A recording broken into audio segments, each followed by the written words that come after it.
इंदौर शहर में लगातार बिगड़ती ट्रैफिक व्यवस्था को सुधारने के लिए अब पुलिस सख्त रुख अपनाने जा रही है।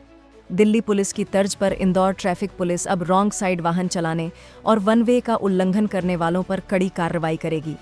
नियम तोड़ने पर अब सिर्फ चालान नहीं बल्कि एफआईआर भी दर्ज की जाएगी। दरअसल इंदौर शहर के ट्रैफिक सिस्टम को सुधारने के लिए पुलिस ने बड़ा फैसला लिया है। दिल्ली पुलिस के मॉडल पर अब शहर में वन वे में घुसने और रॉन्ग साइड वाहन चलाने वालों के खिलाफ सख्त कार्रवाई की जाएगी। पुलिस के मुताबिक पहले चरण में शहर के 42 घोषित वन वे मार्गों पर यह सख्ती लागू की जाएगी। इन मार्गों पर नियम तोड़ने वालों के खिलाफ एफआईआर दर्ज की जाएगी। दरअसल नए भारतीय न्याय संहिता यानी बीएनएस कानून के तहत रॉन्ग साइड वाहन चलाना अब क्रिमिनल ऑफेंस की श्रेणी में आता है।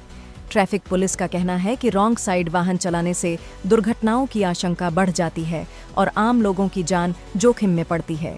इसी को ध्यान में रखते हुए यह फैसला लिया गया है। पुलिस ने वाहन चालकों से अपील की है कि वे ट्रैफिक नियमों का पालन करें ताकि शहर की यातायात व्यवस्था सुचारू बनी रहे। वहीं इंदौर में साफ है कि अब ट्रैफिक नियमों की अनदेखी करना भारी पड़ सकता है। ऐसे में वाहन चालकों को सतर्क रहने और नियमों का पालन करने की जरूरत है। वाहन चला रहे हैं उनके ऊपर भी बीएनएस में भी इसका प्रावधान है।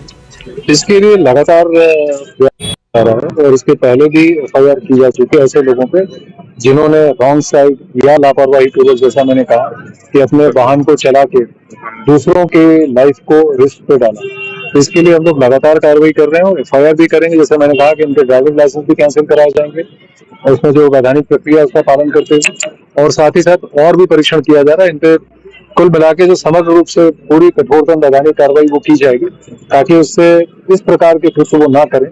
और मैं लोगों से भी इस तरह की अपील करूंगा कि कृपया इस तरह के कोई कृत्य ना करें जिससे कि आप स्वयं के साथ साथ दूसरों की भी लाइफ को रिस्क में डालें। सर, वन वे को लेकर भी दिखाई जाएगी। कई इलाके जो है, कई सड़कें वन वे हैं इंदौर में, वहां पर भी इस तरह से तो जैसे मैंने कहा कि बेहतर, सुगम और सुरक्षित यातायात के लिए ट्रैफिक पुलिस लगातार प्रयास कर रही है। इसके लिए शहर में चिन्हित वन वे हैं जो डीआरएससी द्वारा, डिस्ट्रिक्ट रोड सेफ्टी कमेटी है, उन्होंने चिन्हित किया हुआ है। कई जगहों पर ऐसा देखने में आया है कि over a period of time उनका पालन नहीं हो रहा है। तो कल भी जो है वो चैम्बर ऑफ कॉमर्स के लोग मुझसे भी मिले थे और ट्रैफिक पुलिस लगातार वहाँ के जो स्टेक होल्डर्स हैं, जो वहाँ के हमारे जो दुकानदार साथी हैं, जो लोग वहाँ बिजनेस करते हैं, जिन लोगों का आवागमन ज्यादा है, उनसे लगातार ट्रैफिक पुलिस चर्चा कर रही है और उसमें जो भी समग्र रूप से उनसे बातचीत से जो डिफाइंड इस तरह के जो पाथवे हैं उनका उस तरह से पालन कराया जाए।